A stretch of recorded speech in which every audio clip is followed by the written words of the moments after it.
Bienvenue sur le forum des lecteurs France Bleu, La Montagne, Corrèze Télévision. Un forum qui a pour thème Vie singulière, avec Aurélie Lucas-Gary pour Grotte, aux éditions Christophe Luquin, avec également Laure Mayhuine-Crozet, On ne dit pas je, BSN édition, et enfin Jean-Marie Chevrier pour Madame, aux éditions Albin Michel. Un forum en direct sur Corrèze Télévision, www.corrèze Télévision, un forum animé par Hubert Artus. Eh bien, c'est le vrai départ cette fois-ci. Mesdames, Mesdemoiselles, Messieurs, bonjour et merci donc de venir trouver les trois auteurs. Donc, comme ils vous ont été présentés, Amélie Lucas-Gary, Jean-Marie Chevrier et Laure Mayhuine-Crozet. Un premier roman, un 7e ou 8e roman, je crois, pour Jean-Marie Chevrier. Alors, c'est, je crois, le premier roman, mais il y a eu des nouvelles et il y a eu une sorte d'autofiction avant chez vous, il me semble, Laure Mayhuine-Crozet. Je voulais juste commencer leur vie singulière parce qu'on va voir qu'il s'agit de trois vies, alors soit des survivants, soit des vies volontairement reclus, soit des vies cachées ou des vies adoptées, on va dire. Je voulais commencer à entrer dans le vif du sujet avec le premier roman, parce que c'est important, un premier roman, d'autant plus Amélie Lucas-Gary, que vous me disiez à l'instant que c'était votre tout premier festival pour ce premier roman. Donc c'est à Brive, l'histoire retiendra que c'est à Brive que vous êtes venu présenter, parler de Grotte. Grotte, c'est un livre très singulier parce que c'est un livre un peu qui fonctionne en panneau, je dirais. Il y a de multiples chapitres qui ont tous un titre qui fait appel à dont il est question. On a une voix qui nous parle. On va, à un moment du roman, s'apercevoir de quel genre de voix il s'agit, cette voix, d'où elle vient, pourquoi est-ce qu'elle garde cette grotte, qu'est-ce que cette grotte, qui vient visiter la grotte, quelle est l'histoire de cette grotte. On peut imaginer facilement que ce sont les grottes de Lascaux. Peut-être pas, on verra. En tout cas, ça y fait penser. Mais ce qui est très joli, c'est que on n'a pas quelqu'un qui nous parle illico de pourquoi je suis ici, qu'est-ce qui m'a amené ici. On a quelqu'un qui nous présente le lieu, la grotte, qui nous dit quel genre d'âme il y a dans ce lieu, et ensuite qui nous parle de lui et des gens qu'il voit et des relations qu'il a avec eux. Comment vous est venue cette voix de ce narrateur, parce que c'était la première personne. Hein. Ça marche pas. Si, ça marche, pardon. Faut que vous parliez vraiment le micro sur le menton. Vraiment sur le menton. Sur le menton comme ça ? Comme ça. Ça m'est venu très naturellement. J'ai pas imaginé une seconde avoir un narrateur extérieur. Voilà. Je crois que l'idée, c'était qu'il y avait un peu une identification entre cet homme et sa grotte. Il se trouve qu'il existe un gardien qui a un peu motivé ce livre, qui a éveillé mon désir, en tout cas, d'écrire ce récit, et que je n'ai jamais rencontré. Et en outre, la grotte elle-même n'est pas accessible. Et je pense qu'il y a eu un espèce de motif comme ça du double qui est omniprésent dans le livre. J'ai répondu. Voilà. Non, j'ai pas vraiment de réponse à pourquoi le jeu. Enfin, le jeu, c'est venu. Je crois que j'avais envie de travailler le langage d'une personne. Mais d'une personne qui donc va se faire visiter comme la grotte par d'autres personnes. Mais c'est au départ une personne reclue. Oui. Pourquoi alors pas ce thème, mais pourquoi cette position justement du reclus? Il n'y a pas vraiment de raison, je vous dis. En fait, c'est en voyant la maison du gardien de la grotte de Lascaux, en effet, mais elle n'est jamais nommée et ça m'est un peu égal quelle grotte. Ça s'est imposé à moi. Enfin, lui-même vit reclus et voilà. C'était pas un choix. Je me suis pas dit je voudrais écrire l'histoire de quelqu'un de reclus. J'avais envie de parler de grotte. Et de cette colline, en l'occurrence celle de Lascaux. Alors, et ça s'est imposé au fil de l'histoire, si vous voulez. J'avais pas un scénario et ensuite j'ai écrit le livre. Je l'ai inventé en l'écrivant, quoi. Autre voix, bien que c'était la troisième personne pour votre livre, Laure Mayhuine-Crozet, à la différence d'Amélie Lucas-Gary, je crois que c'est un personnage qui a existé, d'ailleurs vous n'en faites pas mystère, cette personne qui s'appelle Lionel, dans ce livre qui s'appelle On ne dit pas je. On ne dit pas je, qui est un titre un peu singulier pour quelqu'un qui a justement auparavant fait une autofiction, ce qui est votre cas. Alors là, c'est pas un choix, c'est une voix qui vous a été invoquée aussi, puisque vous avez à un moment choisi de raconter la vie de cette personne durant 15 grosses années, une vie un peu de zone, et puis après quelqu'un qui est devenu DJ. Comment est-ce que ce destin, pour le coup, vous avez envie de le réécrire? Alors, au départ, je devais écrire l'histoire de Olivier Voisin, le photographe de guerre coréen adopté comme moi, en fait, qui est décédé en Syrie, et je me suis retrouvée le bec dans l'eau, j'avais plus de projet littéraire. Et c'est là que j'ai vu cet ami qui m'a confié son bilan d'existence, celui qu'il avait écrit après 17 ans de toxicomanie. Et ce qui m'a paru intéressant, bon, moi je n'ai pas beaucoup d'imagination, hein, je dis toujours que je suis un peu Dr Frankenstein. Si vous aviez tous les auteurs qui disent ça, et en fait ils écrivent quand même des livres. Mais moi c'est vraiment, presque tout est véridique, sauf quand je me trompe, mais j'essaie d'être au plus proche de la réalité. Et là c'était son parcours, mais je voulais faire attention de ne pas être ni dans le jugement, ni dans une sorte de victimisation. Donc j'ai pas voulu utiliser la première personne. C'est à la troisième personne. Je sais qu'il y a beaucoup de récits sur la drogue qui sont écrits à la première personne, même parfois par des journalistes, notamment, je crois, Christiane F. Et là, je voulais cette distance de la troisième personne pour décrire quelque chose d'assez personnel, d'assez intime. Donc, j'ai pris cette matière brûlante pour essayer d'en faire un parcours peut-être plus universel, où chacun pourrait se reconnaître, en fait. Ne le mettre pas à distance. Mais je voulais pas non plus le jeu de l'identification absolue. Et j'avais envie qu'on puisse aussi prendre la distance s'il le fallait. Vous redonnez vie donc à ce dessin, mais en le composant. Alors, ça, eu égard au fait que sa carrière est aussi dans la musique, à ce fameux Lionel, puisqu'il est DJ. Il a un label de musique électronique, voilà, en fait. Oui, voilà, il n'est pas seulement DJ, oui, c'est-à-dire que... oui. Juste. Vous réussi. avez composé le roman aussi, alors il y a un prologue et un épilogue. Au milieu, il y a 3 chapitres, hein, c'est enfance, adolescence et errance. Et il y a un bonus, un peu comme sur les DVD maintenant, mais au départ c'était les CD qui avaient des bonus tracks. Comment a été composé ces parties enfance, adolescence et errance, justement, pour ouvrir? En fait, c'est un triptyque où l'adolescence prend une grande part, en fait. C'est comme s'il y avait ce moment où il se cherchait, une adolescence qui a duré longtemps, hein, presque 17 ans en fait. Il a été adolescent jusqu'à presque 34 ans. Et je ne sais pas, ça s'est imposé. J'ai vu que je suis très mauvaise pour faire des chapitres. Chaque fois j'essaie. Et ensuite ça devient des tesselles. Je crois que j'écris pas chronologiquement. En fait ce sont des petits fragments. Et quand tout, ça fait une sorte de mosaïque. Et j'aimerais bien faire de beaux chapitres, mais j'y parviens pas. C'est chaque fois des instantanés. Mon autofiction, c'était la même chose, c'était des polaroïdes, des petits fragments d'existence comme ça. Et en fait, on pourrait presque le lire dans n'importe quel ordre. Il n'y a pas une logique temporelle, il y a des logiques plutôt thématiques ou d'autres choses. Il y a une autre sorte de progression. J'arrive pas à faire de romans classiques, disons. J'en ai beaucoup lu, j'adore ça, mais je n'y parviens pas. Alors, vous parliez d'adolescence à l'instant, il y a aussi un adolescent dans Madame, mais il y a aussi avant tout Madame, justement. Madame qui donne son titre à votre nouveau roman, Jean-Marie Chevrier. Jean-Marie Chevrier, ça va, est une dame qui donc choisit de s'occuper du fils de son fermier. C'est l'autre personnage du roman et c'est le livre va consister en voir comment l'un s'identifie à l'autre, comment est-ce que l'un a envie d'être de la même famille que l'autre alors qu'en fait ils ne sont pas tout à fait de la même famille, et c'est un peu les deux destins et les deux destins rêvés qui colimaçonnent un peu ensemble, et c'est aussi ça avec la réaction de quelques autres personnages du livre.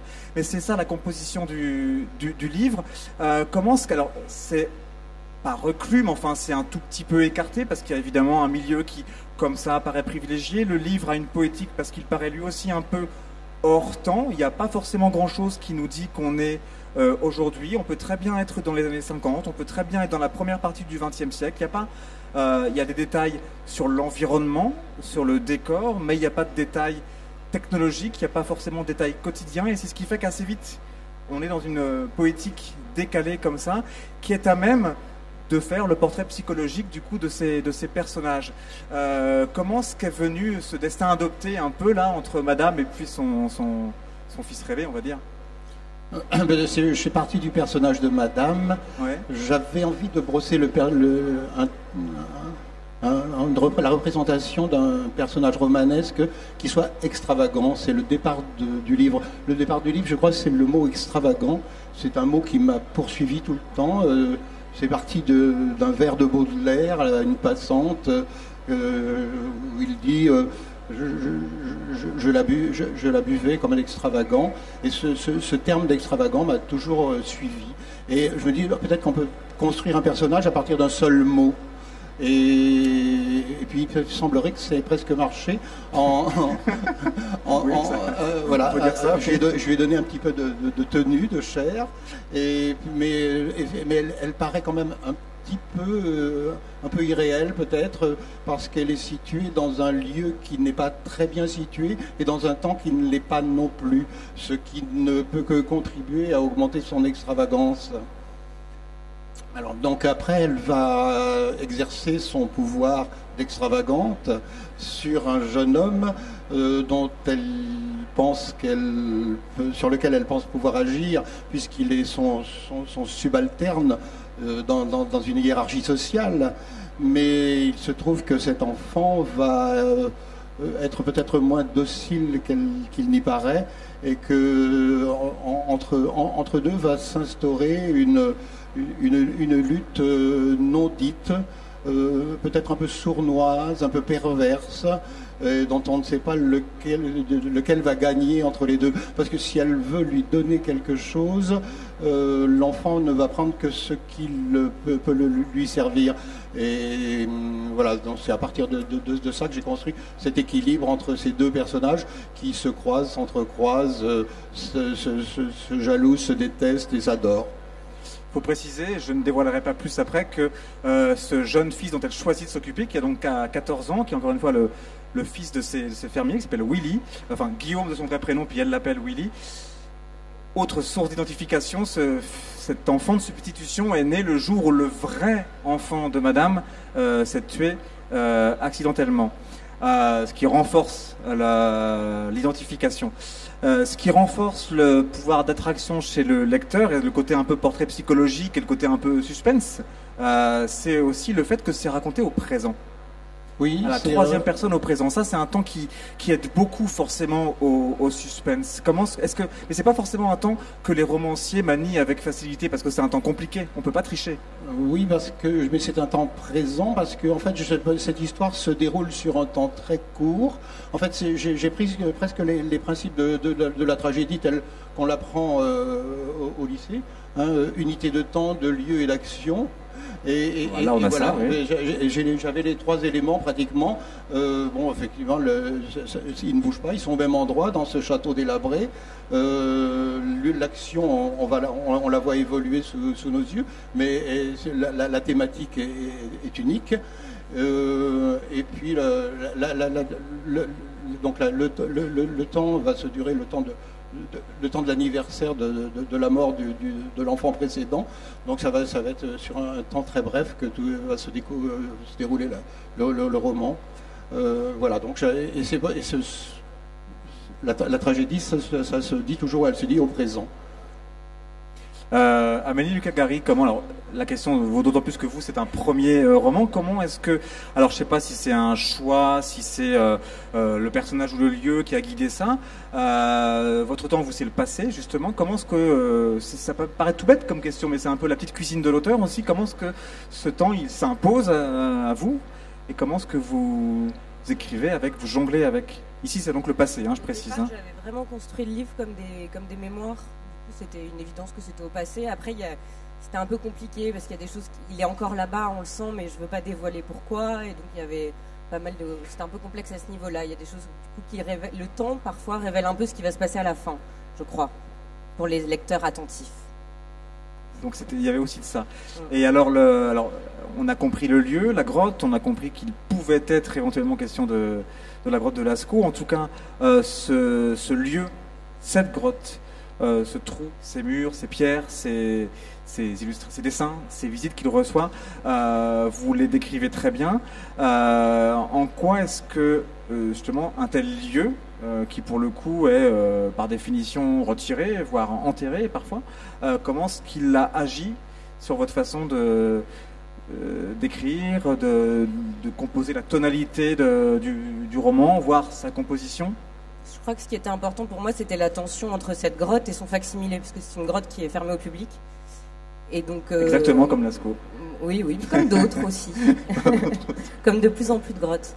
Mais donc c'était cette tension entre la copie et l'original.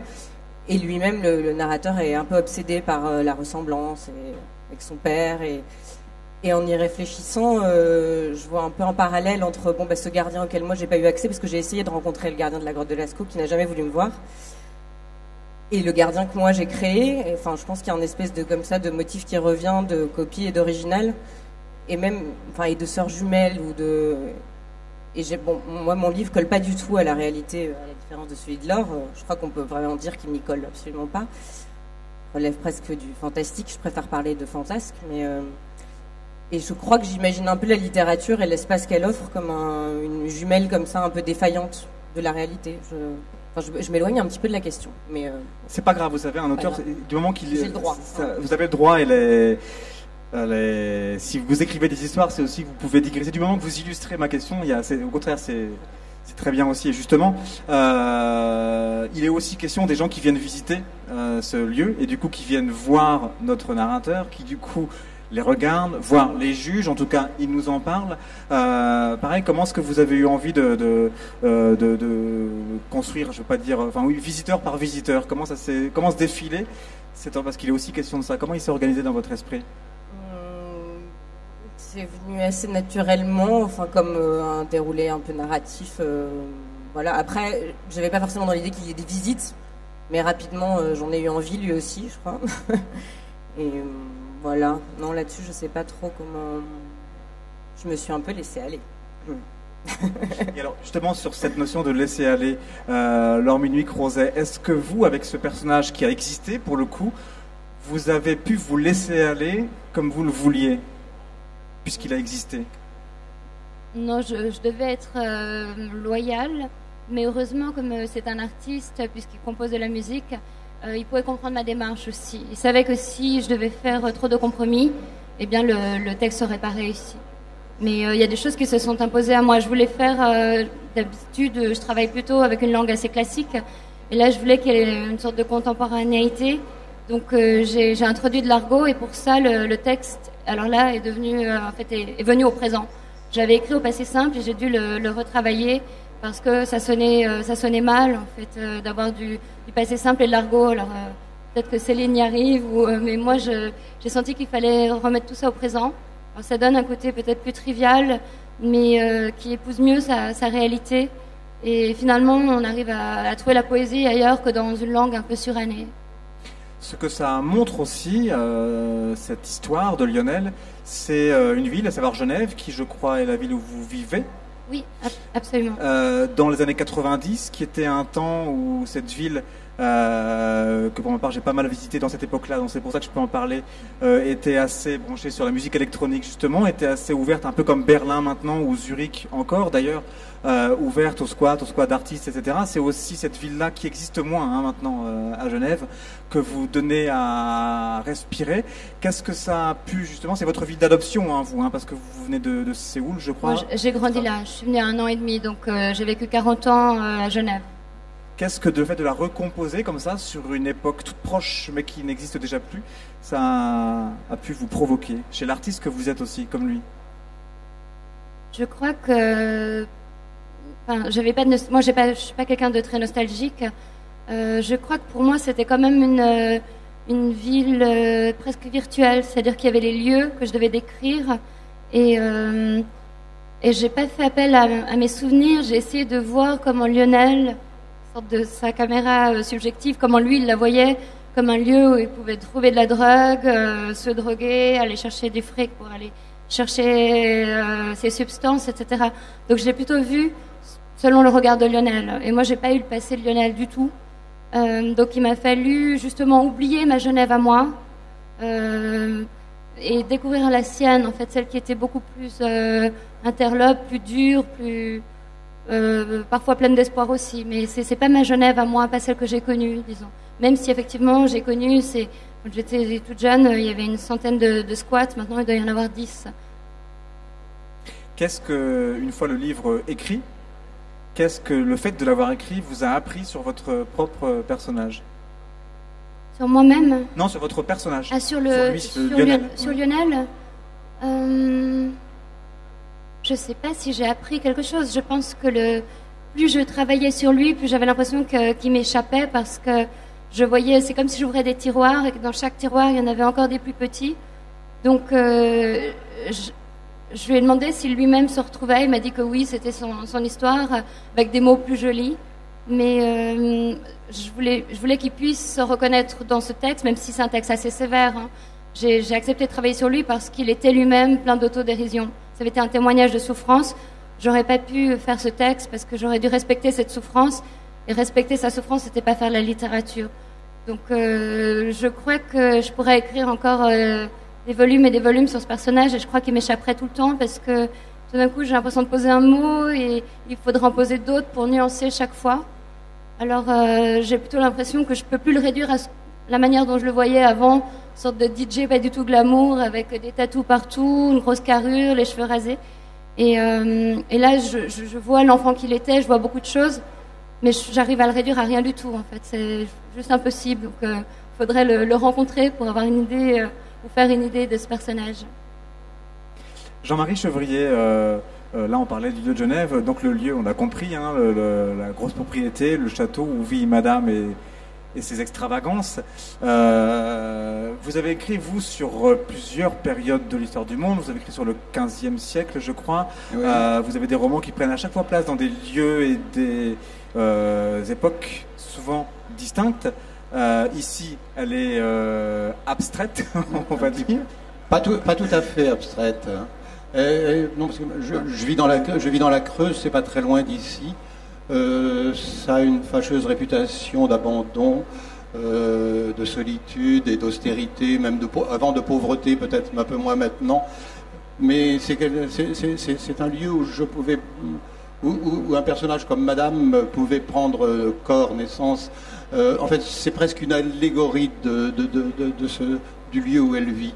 C'est-à-dire que c'est une sorte d'incarnation de cette solitude, de cet abandon, de cette pauvreté, puisqu'elle est pauvre, malgré son aristocratie.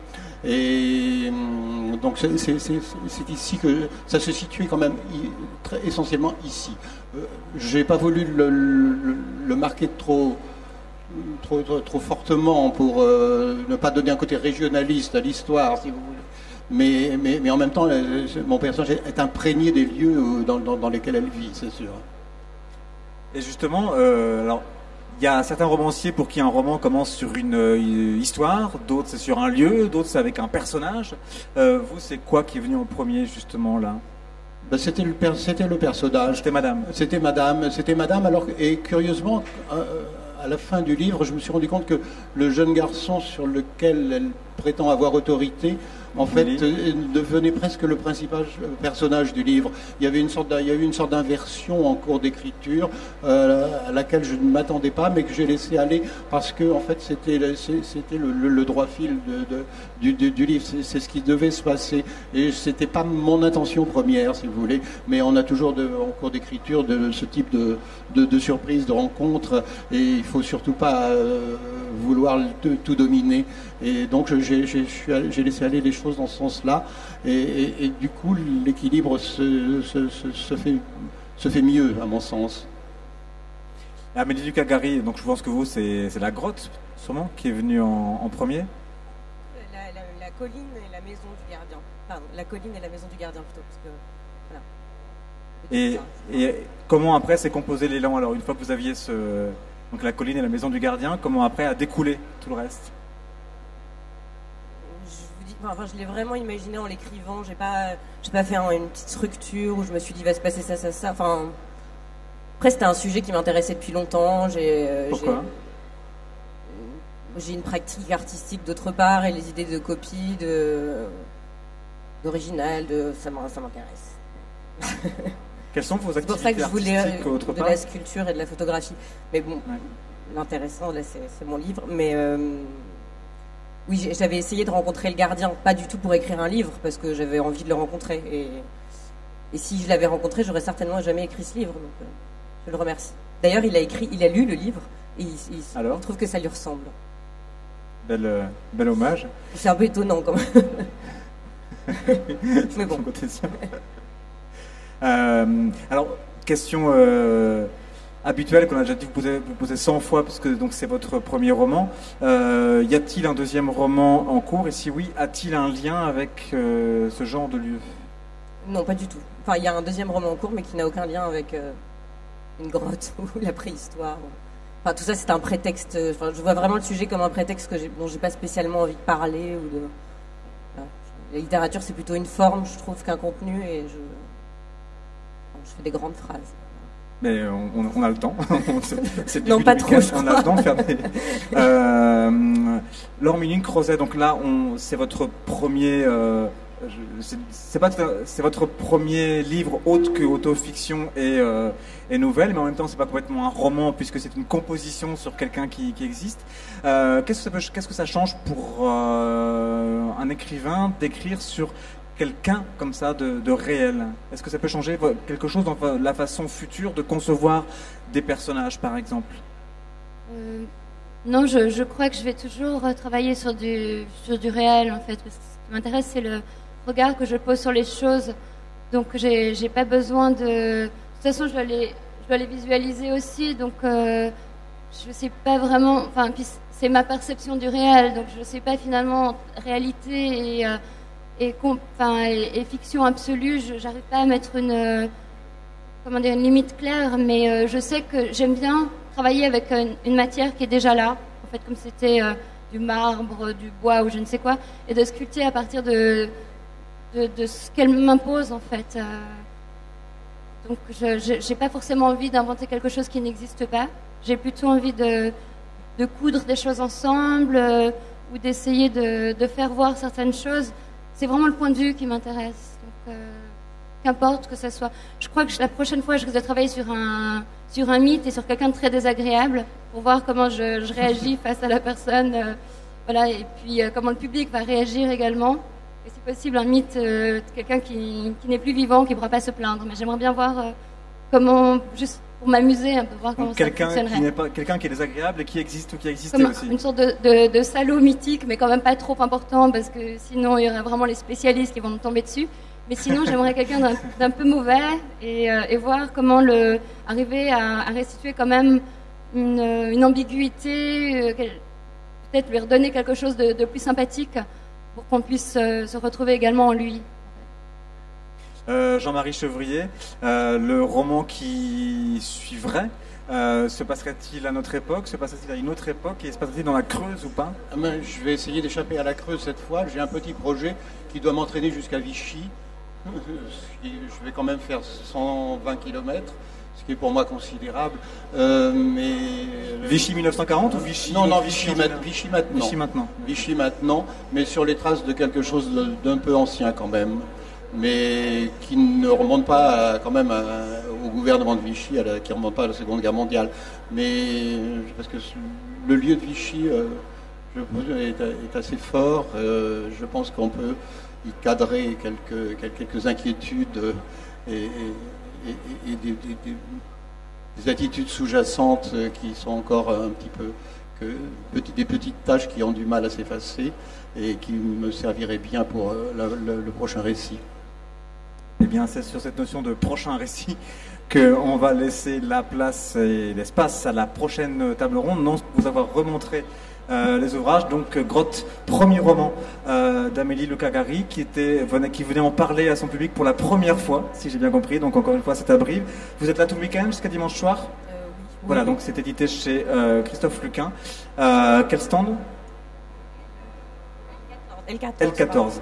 Le stand d'Albin Michel, donc pour ce qui est de Madame et sûrement des autres d'ailleurs, les livres précédents de Jean-Marie Chevrier, dont l'éditeur habituel est donc Albin Michel. Et pour ce qui est de On ne dit pas je, de Laure Milling-Crozet, qui est édité dans une maison, alors je crois que c'est une maison suisse, un BSN Press. Lausannoise. Quel est le stand? Alors je suis à la librairie Anecdote de Limoges. Voilà, très bien. Jusqu'à dimanche soir aussi? Oui. Et Jean-Marie Chevrier, je vous ai pas demandé, pardon. Voilà, donc avant de repartir pour Vichy, vous serez ici jusqu'à dimanche soir. Merci à vous et merci également à ces professionnels de l'image et du son qui nous accueillent pendant tout le week-end parce qu'ils font un superbe travail aussi. C'est pas facile de timer comme ils le font, mine de rien. Et merci aux auteurs et merci à vous. Bonne foire du livre 2014.